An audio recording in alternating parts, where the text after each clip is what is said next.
wonderful ones. Welcome to Family Stories and Conversation. I'm Miss Piper from the Ellensburg Public Library. I am wearing a red shirt and green glasses in order to match my book. Can you guess what it is? It's one of my favorites. I don't know if you've caught on to this yet, but I have a lot of favorite books.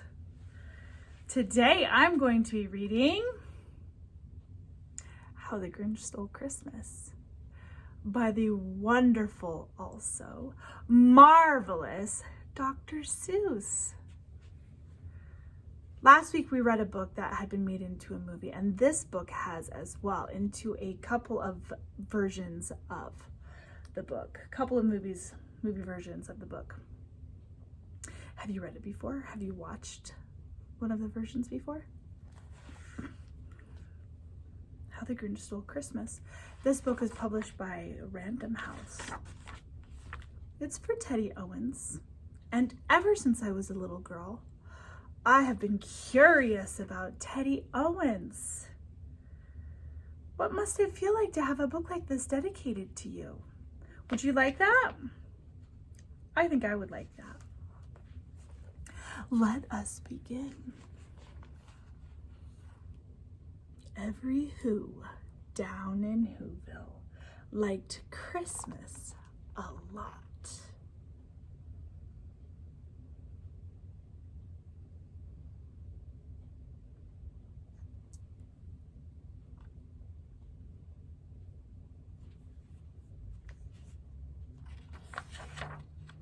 But the Grinch, who lived just north of Whoville, did not.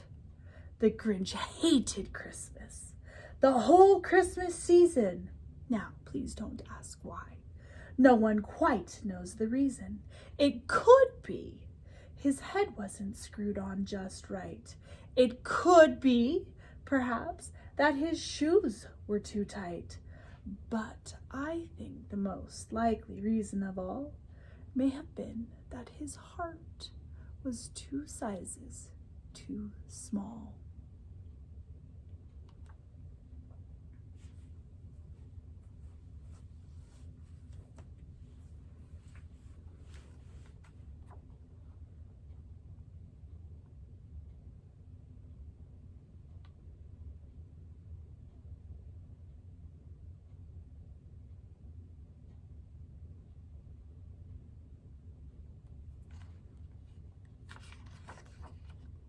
But whatever the reason, his heart or his shoes, he stood there on Christmas Eve, hating the Whos, staring down from his cave with a sour, grinchy frown at the warm, lighted windows below in their town. For he knew every Who down in Whoville beneath was busy now, hanging a mistletoe wreath. And they're hanging their stockings, he snarled with a sneer. Tomorrow is Christmas, it's practically here. Then he growled with his Grinch fingers nervously drumming. I must find some way to stop Christmas from coming. For tomorrow, he knew,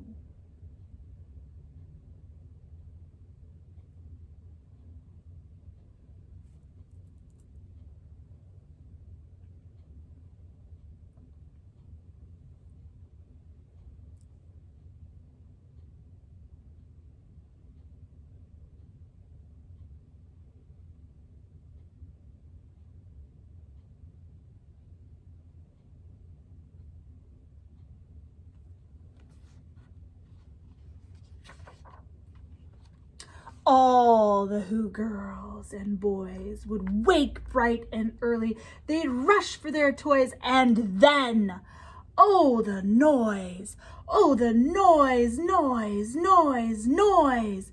That's one thing he hated. The noise, noise, noise, noise!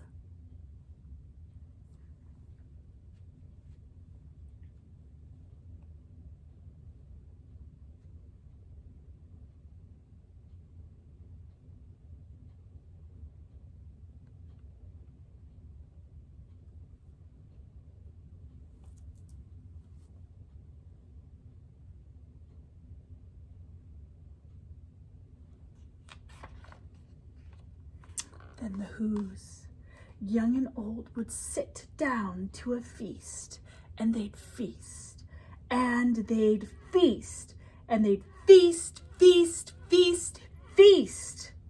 They would feast on Who pudding and rare Who roast beast, which was something the Grinch couldn't stand in the least.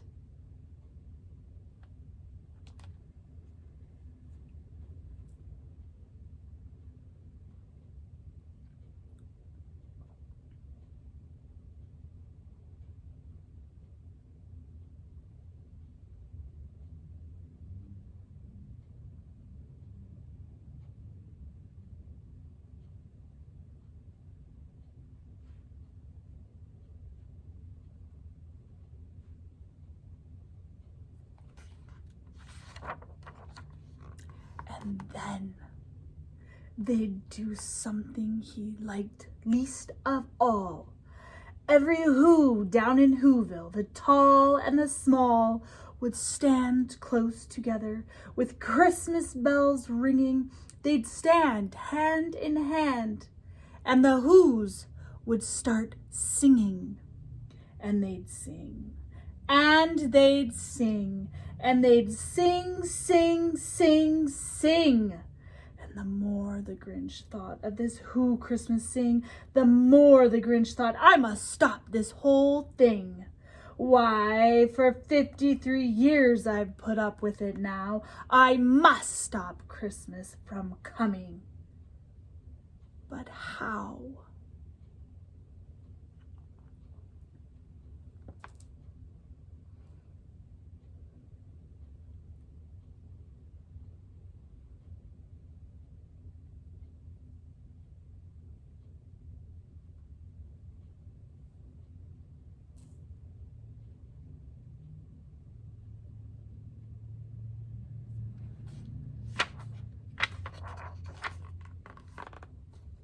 Then he got an idea. An awful idea. The Grinch got a wonderful, awful idea.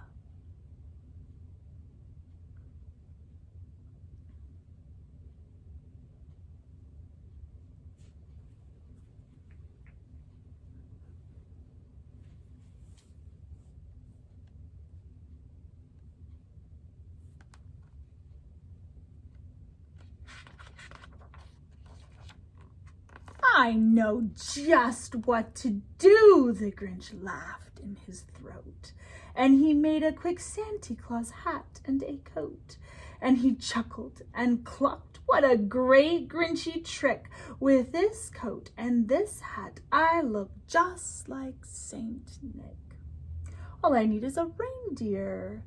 The Grinch looked around, but since reindeer are scarce, there was none to be found. Did that stop the old Grinch?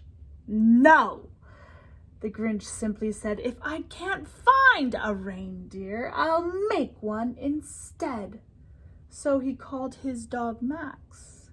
Then he took some red thread and he tied a big horn on the top of his head.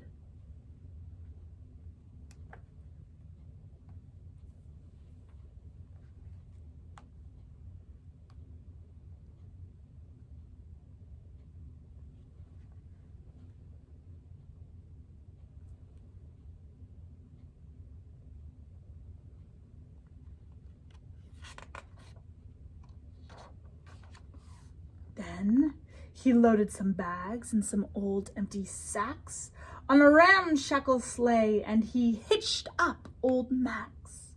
Then the Grinch said, get up! And the sleigh started down toward the homes where the Who's lay a snooze in their town.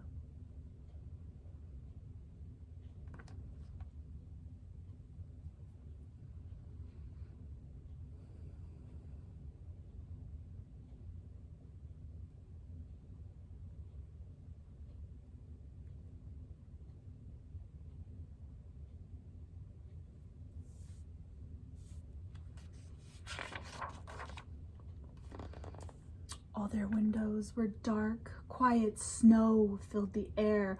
All the Who's were all dreaming sweet dreams without care.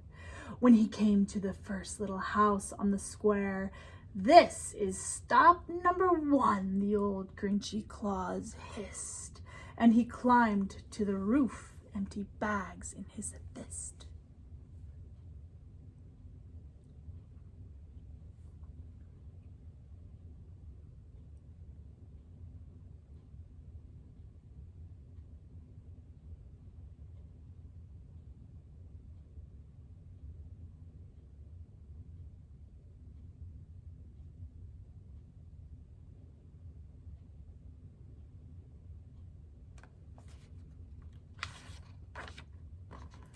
Then he slid down the chimney, a rather tight pinch, but if Santa could do it, then so could the Grinch. He got stuck only once for a moment or two. Then he stuck his head out of the fireplace flue, where the little Who stockings all hung in a row. "These stockings," he grinned, "are the first things to go."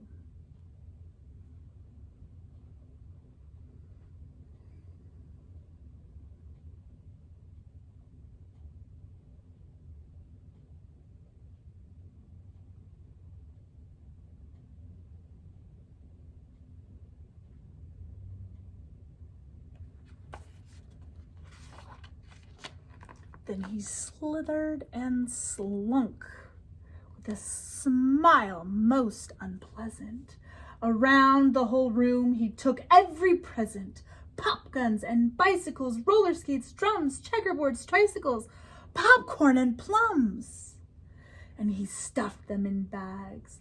Then the Grinch very nimbly stuffed all the bags one by one up the chimbley.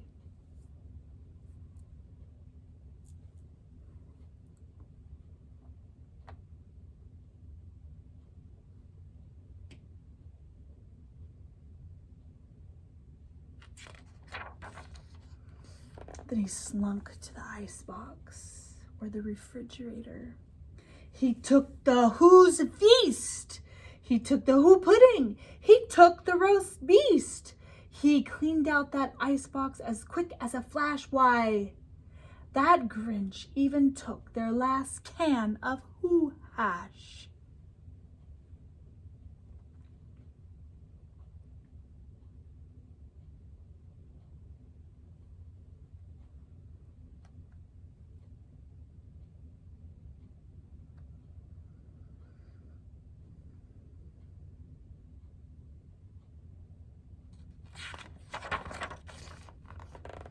He stuffed all the food up the chimney with glee. "And now," grinned the Grinch, "I will stuff up the tree."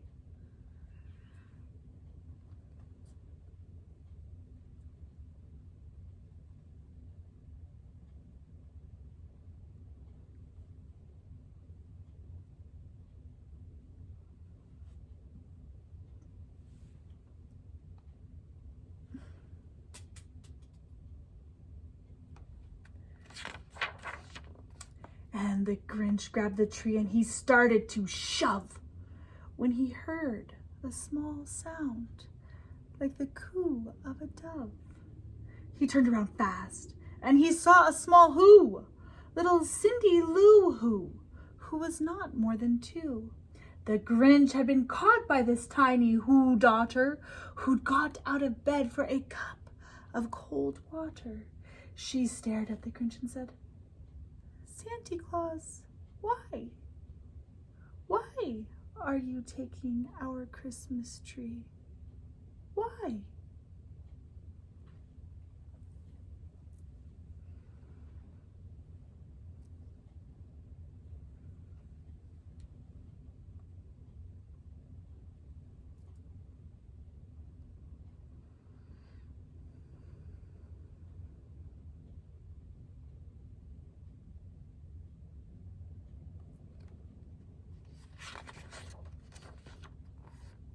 But you know that old Grinch was so smart and so slick. He thought up a lie and he thought it up quick. "Why, my sweet little tot," the fake Santa Claus lied, "there's a light on this tree. that won't light on one side. So I'm taking it home to my workshop, my dear. I'll fix it up there. Then I'll bring it back here." And his fib fooled the child. Then he patted her head, and he got her a drink, and he sent her to bed. And when Cindy Lou Who went to bed with her cup, he went to the chimney and stuffed the tree up.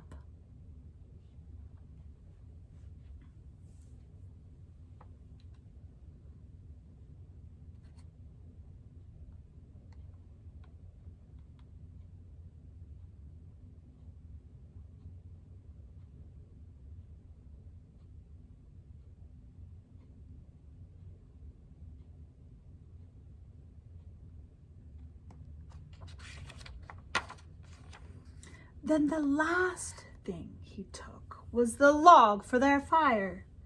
Then he went up the chimney himself, the old liar. On their walls he left nothing but hooks and some wire.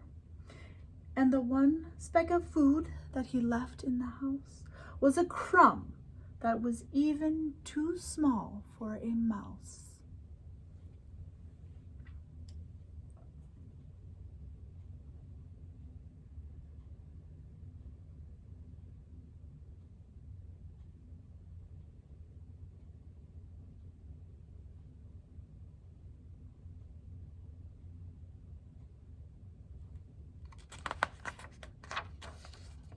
Then he did the same thing to the other Who's houses, leaving crumbs much too small for the other Who's mouses.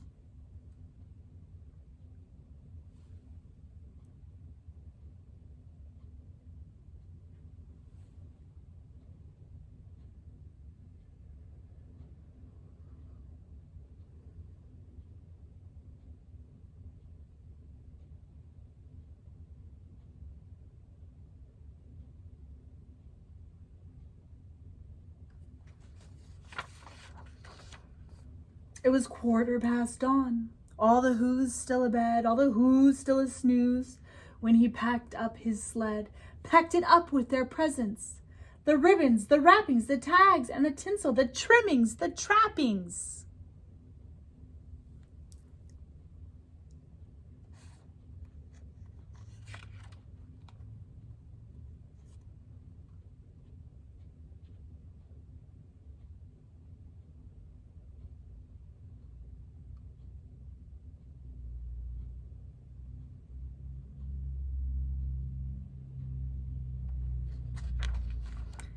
"3,000 feet up the side of Mount Crumpet, he rode with his load to the tip-top to dump it.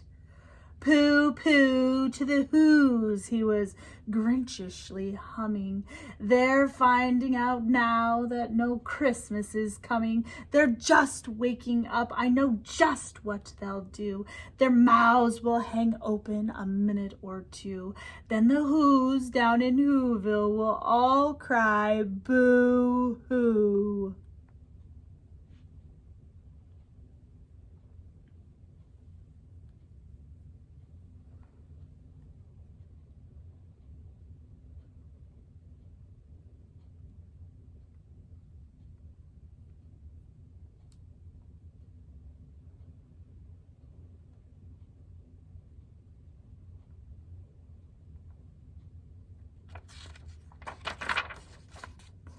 "That's a noise," grinned the Grinch, "that I simply must hear." So he paused, and the Grinch put a hand to his ear, and he did hear a sound rising over the snow. It started in low, then it started to grow.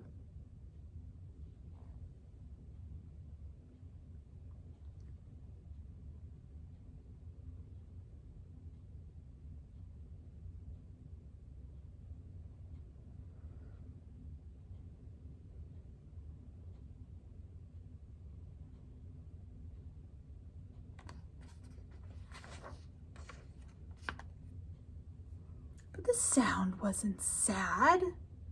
Why, this sound sounded merry. It couldn't be so, but it was merry, very. He stared down at Whoville. The Grinch popped his eyes. Then he shook. What he saw was a shocking surprise.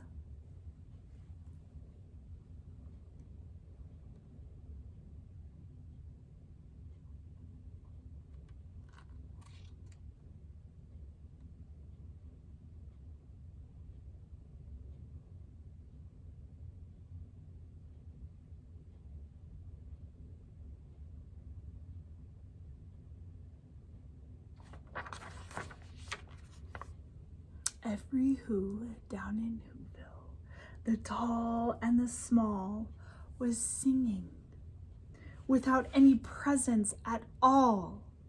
He hadn't stopped Christmas from coming. It came.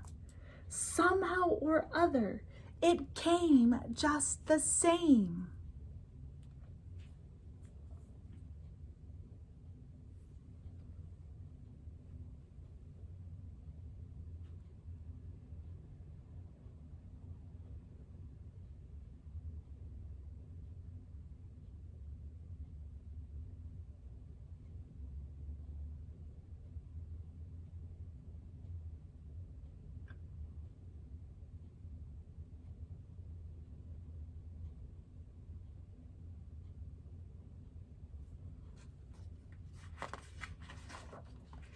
And the Grinch, with his Grinch feet ice cold in the snow, stood puzzling and puzzling. How could it be so? It came without ribbons. It came without tags. It came without packages, boxes, or bags. And he puzzled 3 hours till his puzzler was sore. Then the Grinch thought of something he hadn't before. Maybe Christmas, he thought, doesn't come from a store. Maybe Christmas, perhaps, means a little bit more.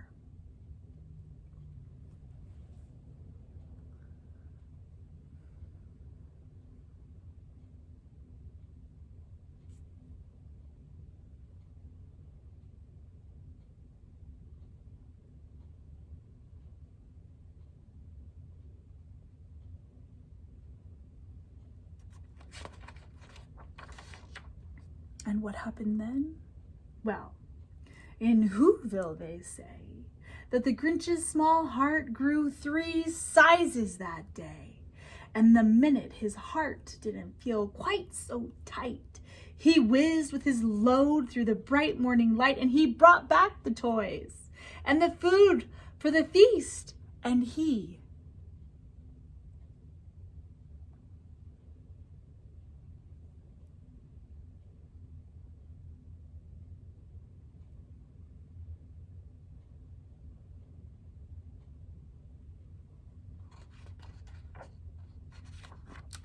himself, the Grinch, carved the roast beast.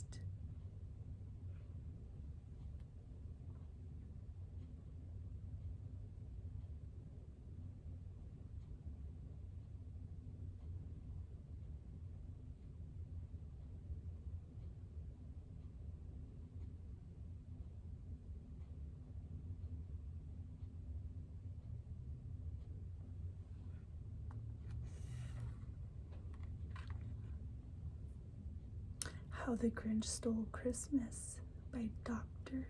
Seuss. All right, let's chat. Let's talk about this book. The Grinch. Did he really steal Christmas? He tried to. He did for a second, didn't he?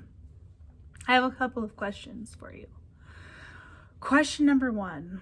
I just took a peek, and this book was published in 1957. That was when my mom was a little girl. And it has been around and popular since then.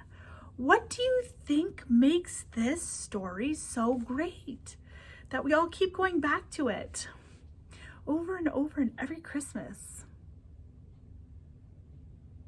Question number 2. There are a couple of ways that we can talk about characters, and one way is in terms of static or dynamic. A static character is a character that does not change over the course of the story, and a dynamic character is a character who does change over the course of a story. Which do you think the Grinch is? Is the Grinch a static or a dynamic character? Does he change or does he not change? And in what ways? And do you like the Grinch as a character, or do you not like the Grinch as a character? Those are kind of a lot of questions rolled up into what I called one question, huh? What are your thoughts? Question number 3. Cindy Lou Who. What would you do if you were Cindy Lou Who? She was very young, remember? She was, what did he say? Not more than 2. Younger than 2. That's very young. But let's pretend that you could be your age now and you woke up and you saw that. What would you do? All right, my friends. Happy holidays. Have a wonderful day. Have a wonderful week. Have a wonderful holiday. And I will see you next time. Bye.